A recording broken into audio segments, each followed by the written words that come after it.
오늘 빌립보서 1장 27절에서 28절 말씀으로 구원의 증거를 주시는 하나님이라는 제목 가지고 함께 말씀을 나누겠습니다. 제가 미국에 있을 때 한국에 있던 청년들, 제가 가르쳤던 청년들 중에 아주 열심히 있는 친구들 몇이 저한테 방문한 적이 있습니다. 헤어진 지 몇 년 후에 제가 만났고 그 친구들이 제가 사는 곳에 방문했습니다. 보통 그렇게 오면 데리고 이제 쇼핑몰, 디즈니랜드, 헐리우드 이런 데 데리고 다니는데요. 저는 그 친구들을 그런 데 데리고 다니지 않았습니다. 얘네들은 저희 집에 와서 저희 집에서 또 교회에서 또 공원에서 스타벅스 커피숍에서 저하고 앉아서 한 4, 5일 동안 성경 공부만 하고 갔습니다. 저를 이제 떠나서 이제 다른 데 가서 이제 관광했겠죠. 저는 오랜만에 만난 이 친구들, 특히 제가 가르쳤던 아이들 중에 특별히 하나님의 종이 되려고 하던 아이들이기 때문에 이 아이들을 만나서 그냥 보낼 수가 없었습니다. 그동안 제가 더 깊이 묵상했던 하나님의 말씀을 나누고 싶었습니다. 매일매일 아침 일찍부터 말씀을 나누어서 밤늦게까지, 얘들 미국 와갖고 시차도 적응 안 된 상태에서 열심히 공부했습니다. 그것은 제가 이 친구들을 너무 사랑하는 나머지 더 좋은 것 주고 싶어서, 더 많은 것 주고 싶어서, 또 이것 줘도 이 친구들은 기쁘게 잘 받아들일 걸 아니까 그렇게 나누었습니다. 오늘 바울은 빌립보서를 쓰고 있는데 빌립보서를 쓰는 바울의 심정이 이와 같지 않을까 저는 상상해 봅니다. 빌립보 교회는 바울이 유럽으로 넘어가서 처음 개척한 교회입니다. 바울이 계획하지 않았던, 그가 계획과는 전혀 다르게 하나님께서 성령으로 인도하셔서 그를 이끄셨고 그 빌립보에 가서 루디아라고 하는 한 여인에게 전하고 그 집에서 교회가 시작됩니다. 그리고 빌립보 감옥에서 그는 간수를 전도하게 됩니다. 그렇게 빌립보 교회는 루디아와 간수를 통해서 본격적으로 시작하게 된 교회입니다. 잠시 머물렀던 교회인데 그곳은 부흥합니다. 바울의 일평생 사역에, 그가 평생의 사역을 할 때 바울 혼자 다닌 것 아니거든요. 바울의 여러 동력자들이 있었습니다. 바울의 선교팀이 있습니다. 선교팀이 전 세계를 다니면서 복음을 전하는데 들어가는 비용이 얼마나 많겠습니까? 그 비용을 빌립보 교회에서 후원합니다. 끝까지 후원합니다. 1장 5절을 보면 너희가 첫날부터 이제까지 복음을 위한 일에 참여하고 있기 때문이라. 이게 바로 그 말씀입니다. 처음 복음을 전하는 첫날부터 지금까지 계속 이 일에 너희들 참여하고 있다. 6절 너희 안에 착한 일을 시작하신 이가 그리스도 예수의 날까지 이루실 줄을 우리는 확신하노라. 너희가 끝까지 이 일에 같이 동참하고 그리스도의 그 날까지 이루어 갈 걸 내가 확신한다. 그래서 그는 빌립보 교회를 위해서 기도할 때 이렇게 기도합니다. 3절 내가 너희를 생각할 때마다 나의 하나님께 감사하며 간구할 때마다 너희 무리를 위하여 기쁨으로 항상 간구함은. 생각하면요 감사가 넘치는 사람들입니다. 기도하면 기쁨이 넘치는 사람들, 그 사람들이 빌립보 교회입니다. 바울이 고린도 교회를 생각하면 어땠을까요? 한숨이 나왔을 겁니다. 고린도 교회를 위해 기도하면요 주여 탄식이 나왔을 겁니다. 고린도 교회에서는 늘 싸웠으니까요. 고린도 교회에서 들려오는 소식이 좋지 않는 소식들이 들려왔기 때문에 그렇습니다. 그러나 빌립보 교회는 늘 아름다운 소식이 들려옵니다. 빌립보 교회는 바울이 걱정하는 것이 아니라 빌립보 교회가 바울을 걱정해서 늘 돕고 후원하는 교회, 힘이 되는 교회였습니다. 그래서 빌립보 교회를 생각만 해도요 배가 불러요. 우리 막내 딸을 늦둥이로 낳았지 않습니까? 큰아이랑 13살 차이니까 늦둥이죠. 막내딸을 막 키우는데 그 아이가 막 커가는 모습을 보면서 제 아내가 어느 날 그 막내딸을 보면서 그렇게 얘기하는 걸 봤어요. 아, 이게 웬 떡이야. 이게 웬 떡이야. 생각지도 않은 너무 좋은 떡. 웬 떡이야. 바울에게 있어서 빌립보 교회는 그런 교회였던 것 같아요. 생각만 해도 이게 웬 떡이야. 너무 기쁨이 넘치는 그런 교회. 감사가 있는 교회인 것이죠. 그러면 성도님들이 저한테 이렇게 물어보시겠죠. 목사님, 저를 위해서 기도하고 저를 생각하면 어떠세요? 한숨이 나오세요? 감사가 나오세요? 저한테 한번 물어보세요. 그럼 제가 뭐라고 대답하겠습니까? 집사님, 감사가 나오죠. 기쁨이 넘치죠. 그렇게 말할 겁니다. 왜요? 저는 팩트를 말하지 않고 진리를 말하기 때문입니다. 빌립보 교회는 그렇게 바울이 생각만 해도 감사가 있고 기쁨이 있는 교회입니다. 그런 교회를 위해서 바울이 편지를 씁니다. 이 편지를 쓸 때 제가 미국에서 제자들을 만나서 가르치는 그 마음으로 더 깊은 말씀을, 다른 아이들은 듣지 못했지만 너희들에게는 꼭 들려주고 싶은 이 말씀을 열심히 전하려고 했지 않겠습니까? 그 마음으로 쓴 것이 빌립보서입니다. 고린도서를 쓸 때, 고린도전서를 쓰고 고린도 후서를 쓸 때는요, 바울이 이런 마음으로 쓰지 못합니다. 심지어 바울이 뭐라고 표현하냐면, 너희들이 어린아이와 같아서 딱딱한 음식을 먹지 못하지 않느냐. 그래서 너희에게 밥을 주지 못하고 내가 죽을 준다. 내가 젖을 준다. 이렇게 얘기합니다. 고린도 교회에 쓰는 편지는 수준 높은 말씀을 전할 수가 없었어요. 자칫 잘못하면 오해하니까. 그래서 너희들에게는 너희들 수준에 맞는 젖, 죽 같은 거, 이유식 같은 거 준다 하는 겁니다. 근데 빌립보서는 어떨까요? 빌립보서는 한우입니다. 한우. 화로회 이런 겁니다. 오늘 한 상 잘 드시기를 바랍니다. 제가 힘이 빠졌다고 여러분도 아멘이 빠지시는군요. 네. 오늘 빌립보서에서 바울이 빌립보 교인들에게 권면하는 말씀을 가장 정확하게 요약을 한다면 1장 28절의 하반절입니다.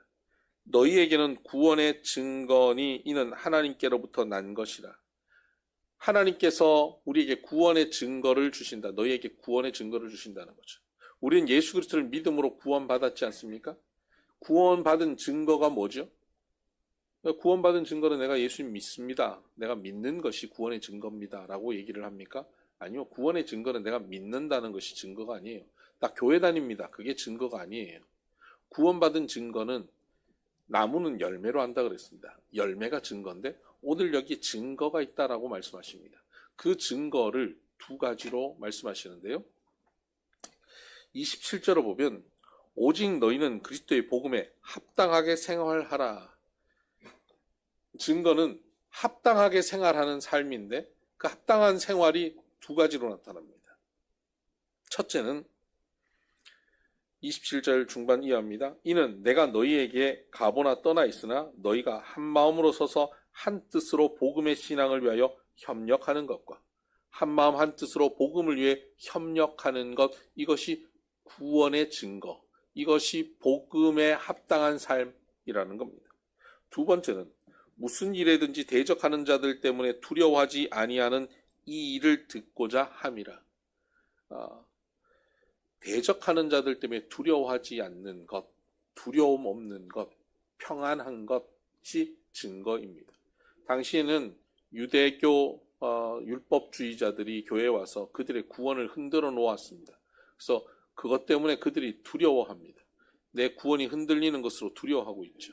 이뿐만 아니라 신앙생활 하다 보면 두려움이 생기는 일들이 있습니다. 염려와 근심이 생기는 일들이 있죠. 여러 가지 우리의 삶의 형편으로 염려와 근심이 생기는데 그런 염려와 근심 없이 두려움 없이 평강을 누리고 사는 삶, 이것이 구원받은 증거입니다. 구원받은 증거는 한마디로 얘기하면 복음에 합당하게 사는 삶이고, 복음에 합당하게 삶은 뭐냐? 두 가지로 나눠서 보면 우리가 한마음 한뜻 삶, 복음으로 하나 되어 협력하는 삶을 좀 살펴보십시다. 우리는 그 서신서를 통해서 바울이 계속 권면하는 것이 하나됨, 공동체, 서로 사랑하는 것, 용납하는 것, 그것을 강조하고 있잖아요. 근데 여기서 용납하고 서로 사랑하는 것, 하나 되는 것을 이야기할 때 우리는 주로 무엇을 생각하냐면 나하고 맞지 않는 사람, 또 나한테 실수한 사람, 나한테 잘못한 사람, 심지어는 원수, 뭐 이런 사람들을 내가 용서하고 품고 용납하는 삶, 어금니 꽉 깨물고 참아주는 것, 이것이 바로 사랑이고 하나됨이라고 생각을 합니다. 네, 그렇습니다. 그것이 하나됨 맞습니다. 고린도 교회는 그런 것이 필요했습니다. 서로 다투고 싸우고 정죄하고 있었습니다. 심지어 교인들끼리 서로 고소를 합니다. 세상 법정으로 고소, 고발을 할 정도로 고린도 교회는 심각한 갈등이 있었습니다. 그만큼 교회 안에 서로의 다툼이 심했습니다. 그래서 그 안에서 서로 사랑한다는 것은 그런 원수를 사랑하고 나한테 분명히 잘못한 사람을 용서하는 일이었습니다. 근데 빌립보 교회는 그런 갈등이 없습니다. 그 정도의 갈등이 나타나지 않는 교회입니다. 빌립보 교회는요, 4장 2절을 보면 이렇게 말씀하고 있습니다. 내가 유오디아를 권하고 순두개를 권하노니 주 안에서 같은 마음을 품으라. 유오디아와 순두개에게 권면합니다. 갑자기 빌립보 교인들 전체가 듣는 편지였는데 유오디아와 순두개를 언급하면서 너희들 같은 마음을 품으라 라고 말씀하고 있는 겁니다. 여러분이 유오디아와 순두개면 어떨까요? 아유, 실명을 거론하고 그래. 그냥 조용히 얘기하시지. 부끄럽게, 창피하게. 여러분, 유오디아와 순두개는 어떤 존재냐면요, 빌립보 교회 안의 리더들입니다. 우리 교회 장로님들처럼 리더들이죠. 둘 다 여자들입니다. 그러니까 우리 교회는 뭐죠? 권영애 장로님, 김선희 장로님 같은 분들인 거죠. 특히 유오디아와 순두개는요, 둘 중에 누구인지 명확하지 않지만 둘 중에 한 사람이 루디아임은 확실합니다. 루디아라고 하는 이름은 사실 사람의 이름이 아니라 지역명입니다. 그러니까 우리가 대전댁, 순천댁 이렇게 얘기하잖아요. 루디아댁인 거죠. 근데 루디아의 본명이 아마 유오디아와 순두개 둘 중에 하나였을 것이다 라고 추정하고 있습니다. 그만큼 빌립보 교회를 처음 시작한 사람, 영향력 있는 사람, 또 다른 한 사람도 처음부터 교회를 함께 했고 영향력 있게 교회를 이끌어가는 교회 지도자들입니다. 여성 지도자들입니다. 헌신이 탁월한 사람들입니다. 교인들에게 존경을 받습니다. 바울이 생각하면 감사가 있고 기쁨이 나오는 사람들입니다. 이 사람들 중에 누가 나쁜 사람일까요? 누가 악한 사람일까요? 유오디아가 악할까요? 순두개가 악할까요? 악한 사람이 없습니다. 나쁜 사람도 없습니다. 잘못한 사람도 없습니다. 근데 뭘까요? 스타일이 달라요. 습관이 달라요. 태도가 달라요. 말하는 방식이 달라요. 일을 처리하는 방식이 달라요. 여러분, 그렇게 나와 다른 사람과 함께 살다 보면 어떻게 됩니까? 저거 왜 저렇게 하지? 라는 순간 판단이 생깁니다. 그리고 불편할 때가 옵니다. 그리고 섭섭할 때가 옵니다. 그런 것. 특별히 잘못한 건 아닌데 대놓고 말하자면 진짜 뭐가 문제가 있는 것은 아니지만 그러나 조금 아쉬운 것, 미묘한 아쉬움, 그것이 유오디아와 순두개 사이에 있는 겁니다. 여러분, 이 정도는 부부 간에도 있고 교인들 간에 얼마든지 있을 수 있고 부모 자녀 간에 다 있을 수 있는 것 아닙니까? 그 정도의 미묘한 아쉬움을 어떻게 합니까? 한마음 한뜻으로 마음을 같이 하라는 겁니다. 그 미묘한 아쉬움조차도 극복해내라는 겁니다. 이것이 보다 수준 높은 구원받은 백성들에게 요구하는 하나님의 요청입니다. 불편한 사람, 약간 미묘한 아쉬움이 있는 사람들을 우리는 어떻게 대합니까? 2장 1절을 보면 그러므로 그리스도 안에 무슨 권면이나 사랑의 무슨 위로나 성령의 무슨 교제나 긍휼이나 자비가 있거든 마음을 같이하여 같은 사랑을 가지고 뜻을 합하여 한 마음을 품어 아무 일에든지 다툼이나 허영으로 하지 말고 오직 겸손한 마음으로 각각 자기보다 남을 낮게 여기고. 여러분, 여기에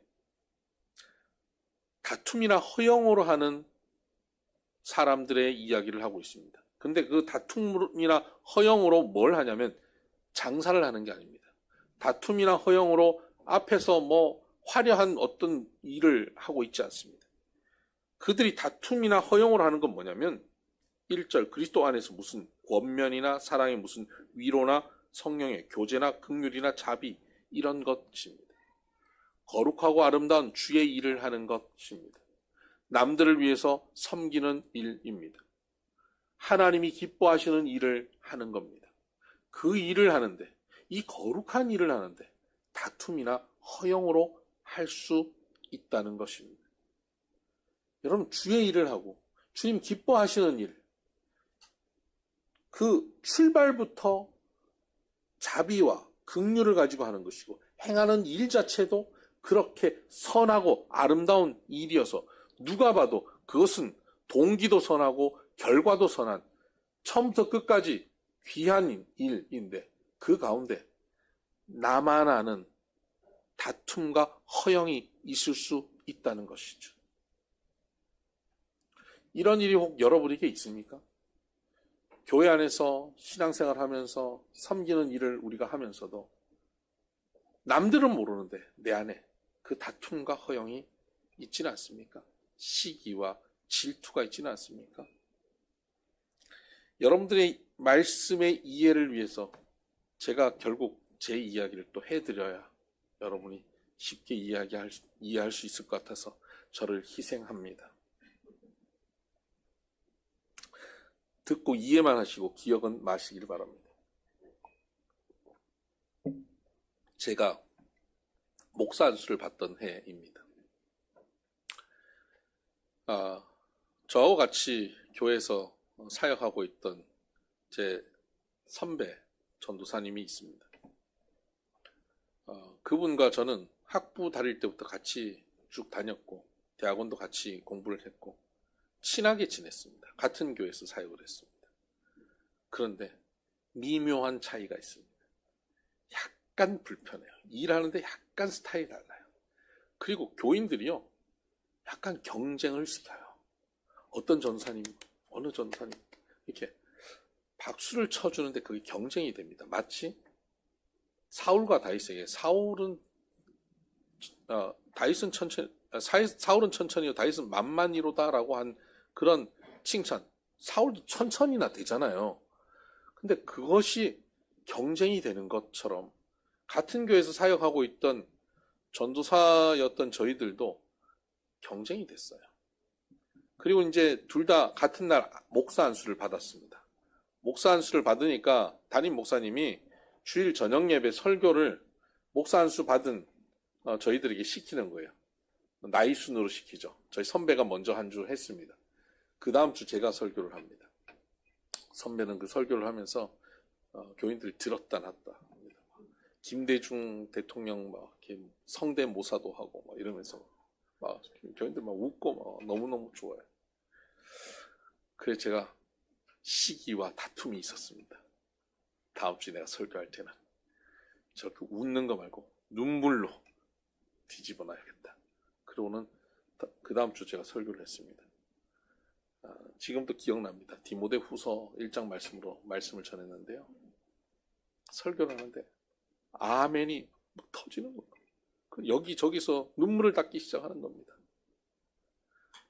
여러분, 그 은혜스러운 순간, 그 거룩한 순간에 제가 강대상에 이렇게 해서 설교하면서 그 순간 제 마음에 어떤 생각이 떠올랐는지 아세요?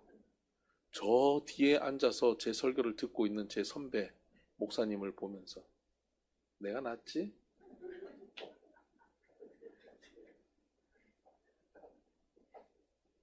여러분, 부끄럽습니다.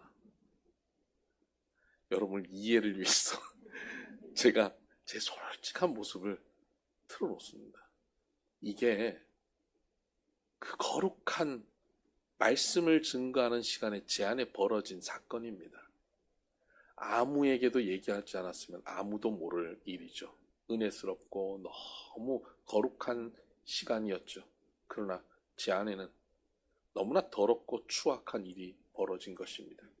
다툼과 허영으로 그 일을 하고 있었습니다. 빌립보 교회 안에 남들이 보면 너무나 아름다운 교회였습니다. 유오디아와 순두계 너무 귀한 일꾼들입니다. 그들이 하는 헌신이 참 귀하고 칭찬받아 마땅한 일들이었습니다. 그럼에도 불구하고 그들 안에 다툼과 허영이 있었습니다. 말하지 않으면 모를 수 있는 다툼과 허영이 그들 안에 있었고 그것을 바울은 알고 있었습니다. 하나님께서는 바울을 통해서 그 지점까지도 고치기를 원하셨던 겁니다. 우리 속에서 아무도 모르게 다른 이들을 무시하고 판단하고 내가 잘난 체한 모습들, 내가 무언가를 하면서도 그것으로 경쟁하려 했던 것들, 세상에 나가서 하는 비즈니스도 아닌데 교회에서 하는 봉사로 경쟁하고 있는 이런 추악한 모습들을 하나님께서 바꾸기를 원하고 계십니다. 구원받은 백성들은, 복음에 합당한 삶을 사는 사람들은 바로 이런 면을 변화시켜가는 것입니다. 그래서 어떻게 해야 됩니까?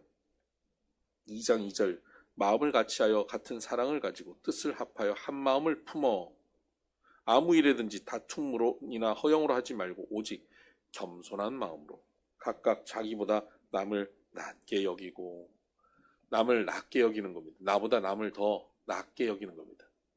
이것을 자꾸 받침을 지읒으로 해가지고 낮게 여기는 분들이 계셔요. 남을 나보다 높여야 됩니다. 남을 나보다 낮게 여기는 사람들에게 나타나는 특징이 무엇인지 아십니까? 듣습니다. 귀를 기울입니다. 상대방보다 내가 말을 적게 합니다. 이것이 남을 존중하고 배려하는 모습입니다.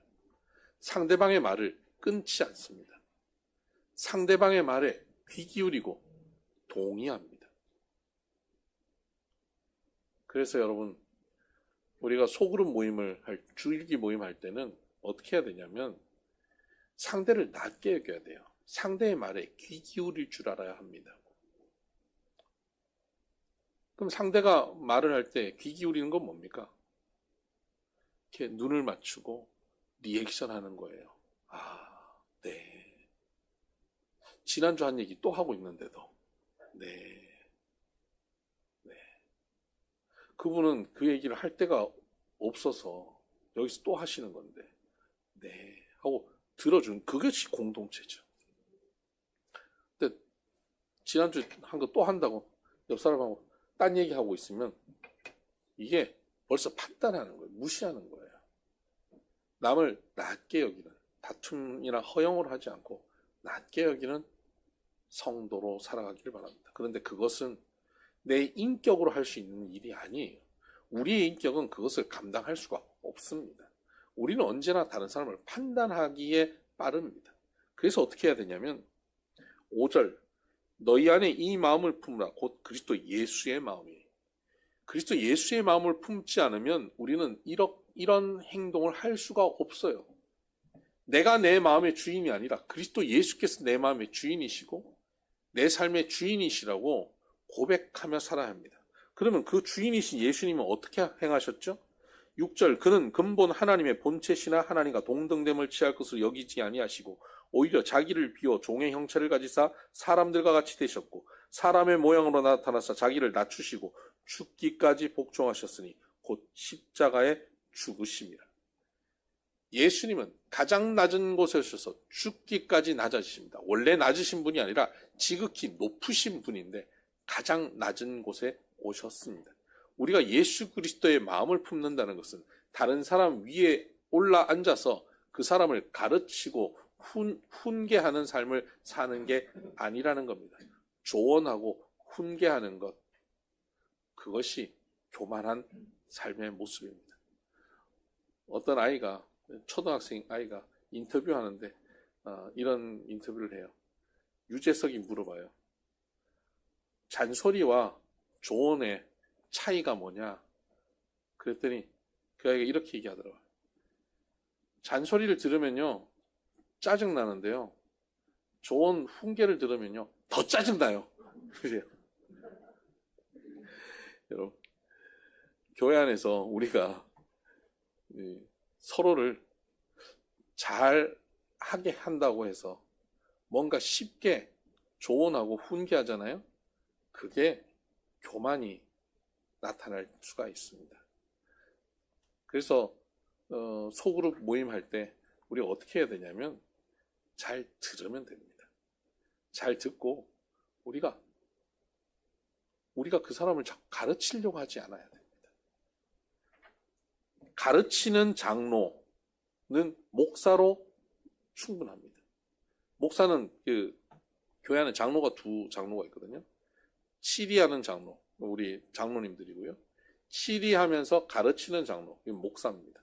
그래서 가르침은 목회자가 하는 것이고요. 성도들은 서로의 삶을 듣고 나누고 격려하고 지지하고 그렇게 함께 기도하며 가는 것, 그것이 우리 성도들의 모습입니다. 우리는 어떻게 해야 합니까? 남을 나보다 낮게 여기고 존중하고 들어야 합니다. 낮은 자리에서 그 사람을 지지하고 박수 쳐주는 것입니다. 그러면 우리는 그렇게 낮아지면요, 그것을 끝입니까? 아니요. 9절, 이름으로 하나님이 그를 지극히 높여 모든 이름 위에 뛰어난 이름을 주사. 예수 그리스도가 그렇게 죽기까지 복종하시면 그것으로 끝나는 것이 아니라 그를 지극히 높여서 뛰어난 이름을 주십니다. 이것이 섬길 때 나타나는 부활의 영광입니다. 우리가 복음 안에서 서로를 존중하고 높이면 우리 안에 이런 일들이 벌어진다는 사실입니다. 이런 구원에 합당한 열매가 나타나는 인생 되기를 바랍니다. 두 번째는 평강이 우리 가운데 있어야 됩니다. 두려움이 없어야 하는 겁니다. 우리가 잘 아는 말씀인데요. 4장 6절, 7절 볼까요? 아무것도 염려하지 말고 다만 모든 일에 기도와 간구로 너희 구할 것을 감사함으로 하나님께 아뢰라. 그리하면 모든 지각에 뛰어난 하나님의 평강이 그리스도 예수 안에서 너희의 마음과 생각을 지키시리라. 마음과 생각을 지키신다. 무엇으로? 하나님의 평강이 지키신다는 거예요. 바울은 지금 너희들 기뻐해라, 내가 다시 말하노니 기뻐하라고 4장 4절에 권면하면서 평강이 임할 것을 말하고 있습니다. 이들에게는 두려운 상황들이 찾아오는데 그 가운데 두려워하지 않고 평강을 누릴 것을 권면하고 있지요. 근데 여러분, 바울의 상황이 자기 자신의 상황이 사실은 기뻐할 수 있는 상황이 아니고 평강을 누릴 수 있는 상황이 아니었습니다. 바울은 예수 그리스도를 믿고 난 다음 그가 높은 지위에 있었던 그의 삶을 내려놓고 그는 복음으로 헌신하는 삶을 살았습니다. 그는 그와 함께했던 율법주의자 유대인들로부터 버림받았고요. 심지어 예수님의 제자들로부터도 무시당했습니다. 교인들로부터도 그는 쉽게 받아들여지지 않았습니다. 왜? 교인들을 핍박했었던 적이 있기 때문이죠. 그런 그가 낮은 자세에서 교회를 섬겼습니다. 그리고 선교를 합니다. 그가 선교여행을 11년을 다닙니다. 11년 동안 선교여행을 시리아 지역, 트리키어 지역, 그리스 지역을 쭉 돌았습니다. 요즘처럼 비행기가 있는 것도 아닌데요. 그가 그렇게 선교를 다니면서 많은 교회를 개척했지 않습니까? 가는 곳마다 그는 바울 선생님이라고 존경받고 인정받지 않았습니다.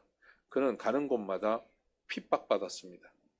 그는 40에 하나 감한매를 맞았습니다. 여러분, 40에 하나 감한매라고 하는 것은요, 40대를 맞으면 거의 100% 죽기 때문에 40에 하나 감한 매를 때리는 겁니다. 거의 반 죽여 놓는 겁니다. 그것을 몇 번을 맞냐면 5번을 맞습니다. 여러분 11년 동안 그가 40에 하나 감한 매를 5번 맞는다고 한번 생각해 보세요.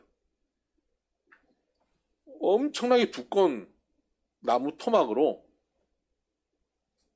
때려서 반 죽여 놓습니다. 뼈가 부러졌겠지요. 뼈가 부러지면 바울은 그 다음날 뼈가 붙을까요? 안 붙을까요? 안 붙어요. 여러분 뼈 부러져서 병원에 입원해서 지내면 그 한 해는 정말 고통 가운데 지내지 않습니까? 그것이 회복되려면 몇 개월 걸리잖아요. 그걸 5번 합니다. 그럼 11년 중에 5년은 그러고 살았죠. 그리고요, 태장을 3번 맞았습니다. 곤장이요, 곤장. 곤장을 3번 맞습니다. 곤장 맞으면 살점이 다 터져버립니다. 이것도 회복하려면 몇 개월 걸리겠죠? 그 3년은 또 태장 맞은 걸로 고생했겠죠. 한 번 돌에 맞았습니다. 돌에 맞은 건 분명하죠. 루스드라에서 돌 맞아서 죽었다고 집어 던졌잖아요. 죽었다고 사람들이 판단할 만큼 상황이 됐습니다. 3번 파선했습니다. 일주야를 깊은 바다에서 지냈습니다. 여러 번 여행하며 강의 위험과 강도의 위험과 동족의 위험과 이방의 위험과 신의 위험과 광야의 위험과 바다의 위험과 거짓 경제의 위험을 당하고 수고하고 애쓰고 여러 번 자지 못하고 줄이며 목마르고 여러 번 굶고 춥고 헐벗었습니다. 11년 동안 그렇게 살았습니다. 그렇게 선교여행을 끝내고 난 다음 그는 어떻게 됩니까? 오해를 받아 감옥에 들어갑니다. 가이사랴 감옥에서 2년을 지냅니다. 죄를 지은 게 아닌데 감옥에서 2년 갇혀 있습니다. 그리고는 로마로 압송되어서 로마에 가택연금되어서 2년을 지냅니다. 지금 이 편지는 그렇게 15년이 되는 그때쯤 편지를 쓰고 있는 것입니다. 15년을 이 고생을 하고 있는 바울. 주를 위해서 헌신했더니 그에게 주어져 있는 건 이런 고생인데 이런 고생을 하고 있는 바울이 쓰고 있는 편지의 내용이 뭡니까? 내가 너에게 권하노니 기뻐하라. 내가 다시 말하노니 기뻐하라. 하나님의 평강이 그리스도 예수 안에서 너의 마음과 생각을 지키실 것이다. 여러분 이 바울이 말하는 이 평강은요, 세상이 주는 평강이 아니에요. 예수님께서 세상이 알 수 없는 평안을 너에게 주겠다라고 한 바로 그 평안입니다. 그 평강이죠. 구원받은 사람에게는 이 평강이 나타납니다. 로마의 문서는 지금도 많이 남아 있습니다. 로마 시대의 문서, 역사적인 문서, 문학적인 문서들 많이 남아 있는데 그 문서의 이 평화라고 하는 단어는 오직 팍스라고 하는 단어로 쓰고 있습니다. 여러분 팍스 로마나라고 들어보셨죠? 로마의 평화 아닙니까? 팍스라고 하는 단어를 씁니다. 근데 로마가 말하는 이 팍스라고 하는 이 평화, 평강, 이것은 언제 사용할 수 있냐면 4가지 조건이 형성되었을 때 사용할 수 있습니다. 첫 번째, 정치적으로 안정돼야 됩니다. 두 번째, 경제적으로 안정되어 있습니다. 세 번째는 로마는 다민족 국가인데 민족 안에 분열이 없어야 됩니다. 내분이 없어야 되죠. 네 번째, 전쟁이 없어야 됩니다. 전쟁이 끝나고 안정된 시기에 들어갈 때만 팍스 로마나입니다. 그런데 여러분, 정치적으로 안정되고 경제적으로 안정되고 내분도 없는데 전쟁 중이면 팍스는 아니에요. 전쟁도 없고 내분도 없고 정치적으로 안정된데 흉년이 와서 가난하면 그것도 팍스가 아닙니다. 그러니까 평화를 누리고 있는데 어떤 조건이 없어져 버리면 평화는 사라져 버리는 그 평화가 팍스이죠. 근데 성경에는 당시 로마 시대에 다 팍스를 쓰고 있는데 성경에 나와 있는 신약 성경에 나와 있는 평화, 평강, 평안이라고 하는 단어에는 팍스를 쓴 법이 적이 없습니다. 항상 에이레네라고 하는 단어를 씁니다. 이 단어는 히브리어는 샬롬이라고 번역할 수 있습니다. 조건이 갖춰지지 않아도 평화를 누리는 것이죠. 우리는 조건을 갖추면 평화롭죠. 경제적으로 안정되면 평화롭고 건강해야 평화롭고 부부간에 자녀간에 또 주변과의 관계가 안정되어야 평화롭습니다. 이 중에 하나라도 없으면 건강이 없어지거나 경제적으로 문제가 생기면 평화가 사라져버리지 않습니까?